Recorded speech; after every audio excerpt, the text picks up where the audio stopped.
If I gave you the choice to either buy 30 Lamborghinis or help save the lives of 10,000 people in 1 year, which would you choose? 3, 2, 1. We decided to do this. Cue the epic highlight reel of the year. We started this mission in Kailicha, South Africa, where we found an orphanage that was in desperate need of our help because it was at risk of being closed down. They started back then. I saved more than 5,330 children. Those children would be dead. But we keep on opening the doors, knowing that maybe someone will come to our rescue. Like peace, philanthropy. So we spent the next 6 months working tirelessly by rebuilding 12 new homes with an ongoing supply of fresh food, as well as a brand new playground. While the orphanage was being built, we began our next project where we gave away 20,000 pairs of shoes to kids in Africa. Please philanthropy, what you have done here at my school is absolutely amazing.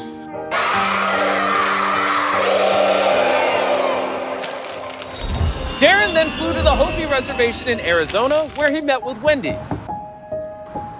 There are over 10,000 members of the Hopi tribe. These people don't have very much, but they're some of the most generous people you'll ever meet. The Hopi tribe is situated hundreds of miles away from the closest quality clothing and food stores, which is bad because the winters here get freezing cold, and they need all the help they can get to stay warm and put food on the table. When we realized just how difficult it was for them to get access to these basic necessities, we decided to donate over $2.7 million of clothing. It was amazing. Our kids, our people are just so happy. Thank you, Mr. Beast. We then found out that there is an abnormally high number of amputees throughout Cambodia. So we partnered with Exceed Worldwide to give away 2,000 prosthetic limbs. What we've experienced is that it's so much more than a limb. We're giving back people their independence, but most important, I realize that we're giving them back their dignity and their self-esteem. I really thank you. Darren and Dan then flew to a remote island in Colombia where they capsized a boat and fell in a river filled with crocodiles. While they were there, they built a solar grid which gave the island electricity and Wi-Fi for the first time, which will give the kids on the island the ability to access education online. We also built a bakery to empower the women in this community, which from day one was a hit. We then traveled to Kenya, where fresh drinking water is extremely scarce. I am a father of 6 children, and I want to be the best father of all. That's why I work so hard to maintain my bread. My bicycle, it has no gears. One of the pedals is not there. The brakes are not 100% working. Sometimes I think if I could take motorbike engine and put to my bicycle, my life could be easier. So with the help of electric e-bikes, we were able to provide Mr. Baraza and 1,000 other people with free electric bicycles. We have made work easier. It's so easy to ride. Darren and Dan then traveled to the Cure Children's Hospital in the Philippines, where we were able to provide 160 kids with life-changing surgeries. This little girl has just got her cast off and she's learning to walk for the first time ever with her straight legs. The magnitude of the surgeries that these kids are getting from Cure for free will change their lives. And the fact that Beast Philanthropy can come in here and help Cure provide care to some of these kids is something that's going to affect me and stay with me for the rest of my life. The construction of the orphanage in South Africa was now complete, and it was time to surprise Mama Rosie and the kids.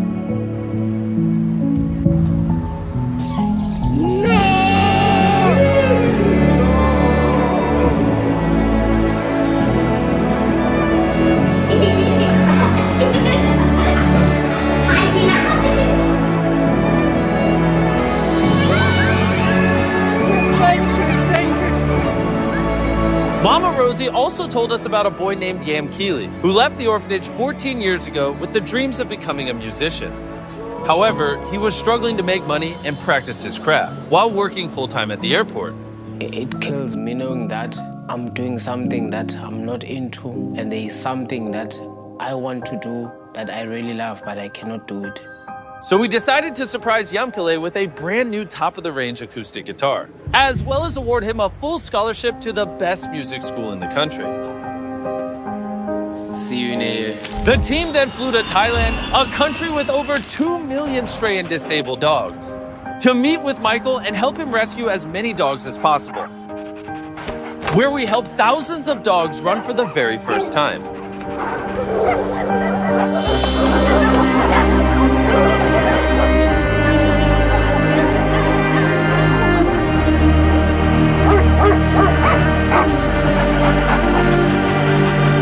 As well as give Michael a brand new rescue van, a state-of-the-art gas machine, and a brand new ambulance.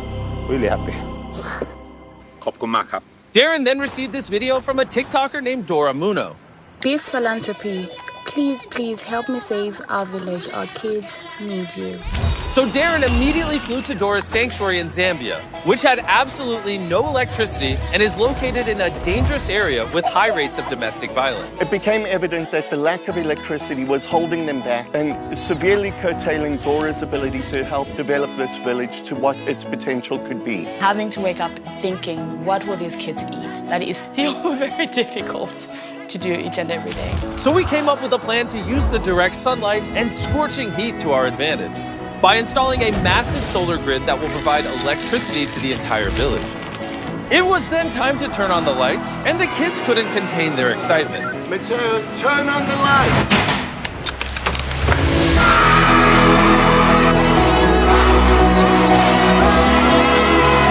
And we have lights! Yeah, man!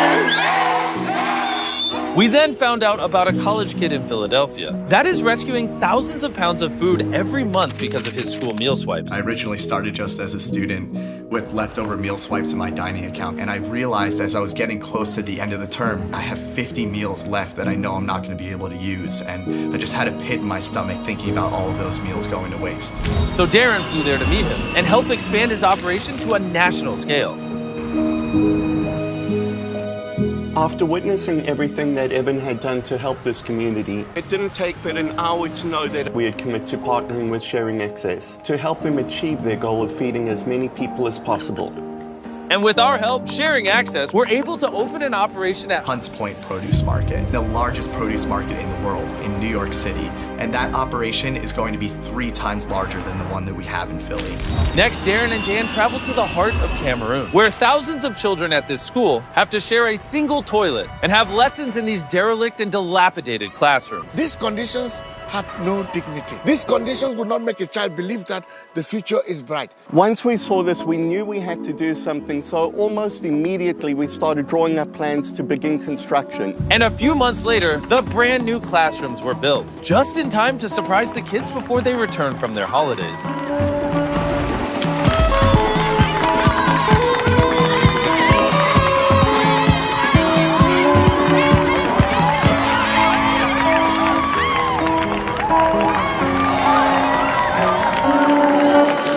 Lastly, we flew to Nepal for a secret project that will be revealed next year. But on that mission, Dan and Darren went to 21,000 feet high to Mount Everest to sign out this video where the altitude made Dan very loopy. Darren and I are at the highest point we've ever been together. It's been one hell of a year. You know, we've been working together just 1 year. And look where we are, on top of the world, literally and figuratively. And I wouldn't share this experience with anybody else, man. Send this to any billionaires you know and tell them to stop buying cars and instead help people.